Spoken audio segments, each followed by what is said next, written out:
Hey guys, so we are here for Vlogmas day 16 and today is going to be another kind of sit down conversational type video. I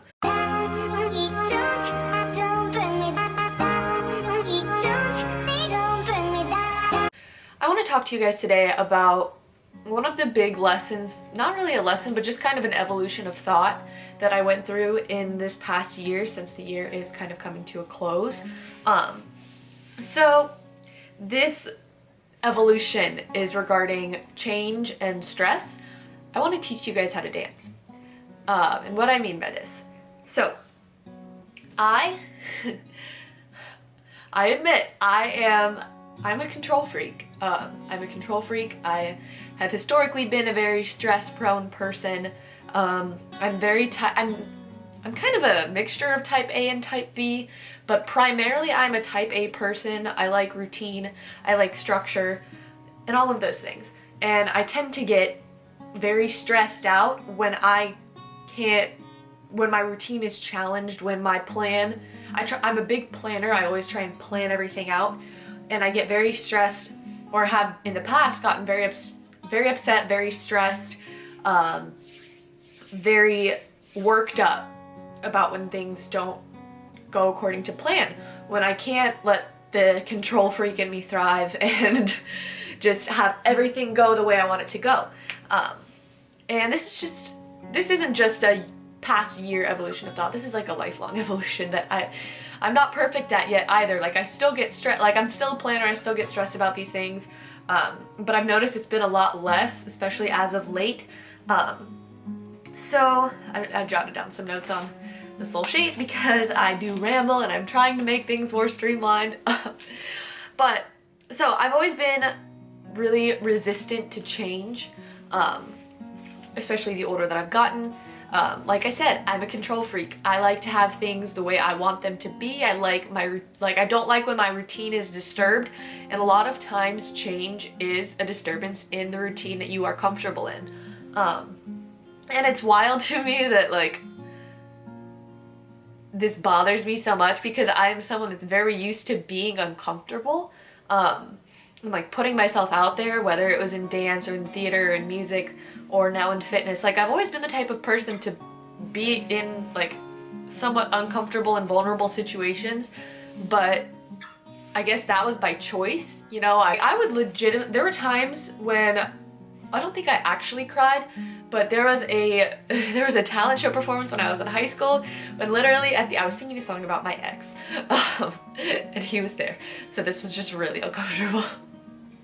But like at the end of the song, I was almost in tears singing in front of all of these people that were my peers, and I was fine with that. Like I was in a vulnerable situation, but that was cool with me because I put myself there. And I guess you could say, you know, like the artist and the creator and me just kind of like took over, and like it didn't bother me because of that. But TLDR, I am a control freak and I like to control things, even though I've willingly put myself in uncomfortable situations in the past. Willingly. So oftentimes I find that my stress is related to things, and I think this applies to a lot of other people. My stress is related to things that are outside of my control. And this is so obvious, and like people say this all the time, but there's no use in worrying about things you can't control because you can't control it. And the more you try and control it, you're not doing anything to control the situation that you want to control. You're just making yourself more stressed out by trying to control it when you know you can't. I'm sorry if this gets kind of like convoluted and confusing, but I promise there's a point to this. So, getting to the point. I want to present to you with an analogy. I love figurative language. And as this thought process was going along, I took a really interesting course this last semester on non-Western worldviews. And my professor in this class, he is one of the most thought-provoking people that I have ever encountered. And like, hold on, I need to put this out.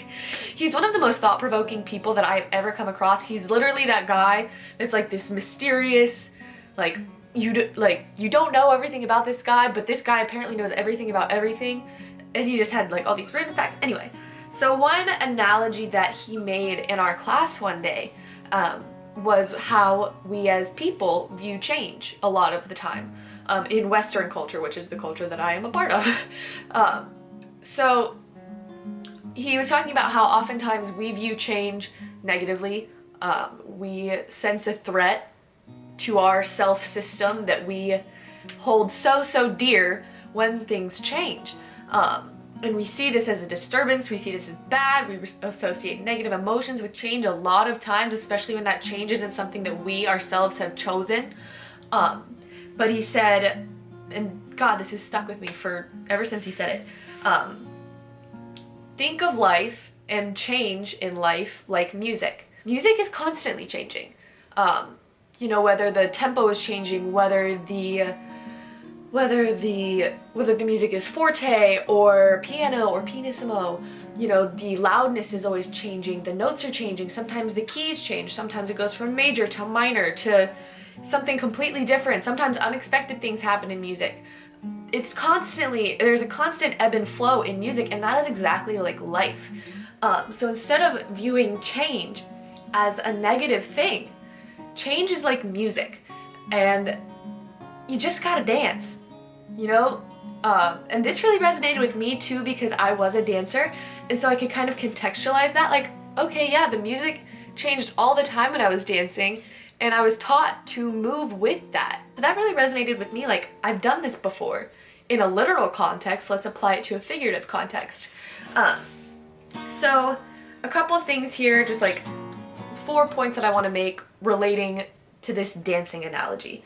So life is like music. Music is constantly changing. So thing number 1, if you focus on noise, then you keep yourself from hearing the actual song, the actual music, and therefore you can't dance to the song that's playing that's your life. So what I mean by noise, I mean, and I know you guys always get on me about my messy room, but he also made the analogy that, you know, messes and clutter is like visual noise. So noise could be clutter, noise could be negative people, noise could be bad events, things that we associate as bad. So if you have too much noise in your life, whether that's visual noise, clutter, hey, too much negativity, so too many negative people, or you focus too much on the negative things that happen to you, or you constantly find yourself in bad situations, then you can't hear the music that is your life, that you're supposed to just be dancing to, because there's this cacophonous mess around you.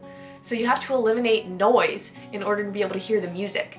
And then another thing, if you dwell on the past, you can't hear the music. So that's thing number 2. You can't dwell on the past because it's behind you. If you think about a time signature in music, not a time signature, if you think about sheet music, or if you think about dancing, if you are in, let's take dance, if you're in an 8 count and then you have another 8 count to move on to, you can't be thinking about the 8 count that was 4 8 counts ago, because you're gonna miss the beat. You're gonna be late. You're not gonna be able to dance. You're gonna be off rhythm. So that same thing applies to life. If you're too focused on the past is still important. The past is what gets you to that next phrase and to that next 8 count. And it's great to look back on the past, you know, and reminisce, but you can't stay there. You can't dwell on the things that have happened to you. You're gonna have a bad time. If you're spending so much time in this 8 count over here that everybody else is on this 8 count here, and life is flying by without you because you're stuck in the past. So acknowledge the past, embrace it, love it, but don't stay there. You gotta keep dancing. You can't dance a dance that's already been danced. You know what I'm saying? I mean, technically you could, because you could repeat the same. You can't dance the same exact dance twice. It just doesn't happen. Not in the analogy of life. I'm ruining my own analogy. And then number 3, so we just talked about how you can't stay in the past. Number 3, you can't worry about the future all the time. So just like with the past, how you can't stay, you know, 4 8 counts behind, with regards to the future, you can't try and be thinking 4 8 counts ahead, because then you're gonna rush the beat. You're still gonna be off tempo. Your dance is still gonna look awkward and messy and out of place. So you still need to be present. That's that's paramount. I think we as a culture are oftentimes thinking about the past or the future without taking the present into account whatsoever. So that's not to say that goal setting isn't important and it's not important to plan for your future or anything like that. That's part of keeping up with the tempo, is you know what's ahead, but you're not trying to race life and you're not trying to do a part of the dance that isn't there yet. Does that make any sense? I really don't know if this is gonna come across the way that I want it to come across, but I hope it does. But just like you can't dwell in the past, you can't dwell in the future because you're not there yet. You know, so you can say, oh, I want to do this, I want to be here, there's always better than here, but you're here. You gotta be here and you gotta do the dance here so you can get there. You know what I'm saying? Does this make sense? I don't know. Makes sense in my head, so hopefully it makes sense to you guys. So we have number 1, eliminating noise. We have number 2, don't dwell on the past because then you will be behind the music and you will be off tempo and your dance will be awkward and messy. Number 3, you can't dwell on the future for the same reason, because as opposed to being 4 or 8 counts behind, you're trying to be 4 or 8 counts ahead, you're still off tempo, your dance is still messy and just awkward and you're flailing and it doesn't look right because you're not with the right tempo. And then thing number 4. I've been trying to do this a lot lately after taking this class and just like learning about all of these things, like assigning less good, bad emotions to things. Just because things aren't necessarily good or bad, they're just different, you know? We think of things as so black and white, and life is not like that at all. Life is a gray area. So, you know, the things that would stress me out, like not being able to control a situation, I would associate that in a bad way. That would be, I think I said bad on this side before, so I'm gonna try to keep it on this side.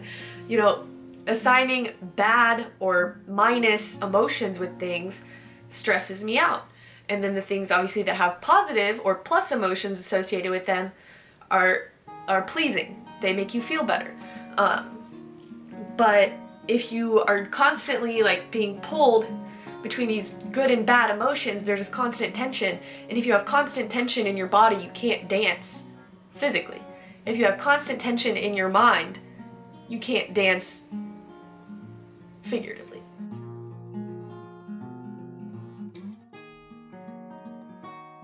If you will. So just assigning less good, bad emotions to things and trying to be a little bit more neutral, just seeing things as different. And for me personally, that has helped greatly improving my ability to dance through life, if you will. It helps me be less stressed. It helps me to see things a little more clearly. It helps me take less offense to things that I would be easily offended by before. It just helps me look at the world with, I feel like, a broader field of vision. It helps clear things out, you know, when you don't have an excess of noise, when you aren't dwelling in the past, when you're not so focused on the future that you forget to live right now, and when you associate less strong emotions with things, it's just a more peaceful way to live. So, a little brief summary. A lot of times we as people view change as a negative thing. We associate bad emotions with change, especially when that change is not something that we ourselves have chosen. So instead of seeing change as a negative thing, I challenge you, like my professor challenged me, to think about change as though it's music. Life is music. Life is a series of songs. And music is always changing. The notes are always changing. The beat is always changing. The rhythm is always changing. The tone is changing. The mood is changing. Everything is changing. And you just have to keep dancing along with it. And so in order to hear the music, you have to eliminate the noise in your life. In order to keep up with the tempo of the music, you can't dwell in the past and you can't be so focused on the future that you can't dance in rhythm right now. You have to you have to be ready for the next beat, but you can't try and be, 20 beats ahead. And then lastly, things aren't necessarily good or bad, they're just different. Life changes, the music changes. It's not necessarily the greatest thing that's ever happened to you. It's not necessarily the worst thing that's ever happened to you, and you just gotta dance with it. So, something that I do a lot when I find that I'm getting really stressed out is I try to think, okay, what's the song of life right now? I try to do all of those things first, you know, eliminate noise in any way that I can. Sit down and think like, okay, be present. Don't focus on the past. Don't dwell on the past. Don't be so focused on the future that you can't think about right now. You know, be present. And then, not necessarily good or bad, it's just different. So that has been Vlogmas day 16, and I love you guys so much. If you like this video, please give it a thumbs up, leave a comment below, and subscribe to my channel, and I will see you guys tomorrow. Love you. Bye.